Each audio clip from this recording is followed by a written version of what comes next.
નમસ્કાર મિત્રો, આપણે હિન્દુ ધર્મમાં અનેક દેવી દેવતાઓને ભજીએ છીએ અને સ્તુતિ, શ્લોકો, ભજનો દ્વારા ગાઈને પ્રાર્થના પણ કરીએ છીએ અને અમુક ખાસ પ્રસંગે બ્રાહ્મણ મુખેથી પૂજા અર્ચના કરાવીએ છીએ જે સંસ્કૃત ભાષામાં હોય છે.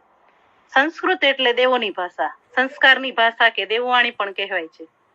આપણે દેવોને રીઝવવા તેમની જ ભાષામાં શ્લોકો તો બોલીએ છીએ, પણ ઘણીવાર પૂરો અર્થ જાણતા હોતા નથી. તો આવો મહાદેવના સુપુત્ર ગણપતિના શ્લોકને અને તેના અર્થને સમજીએ. વક્રતુંડ મહાકાય સૂર્યકોટી સમપ્રભ નિર્વિઘ્ને કુરુ મે દેવ સર્વ કાર્યેષુ સર્વદા.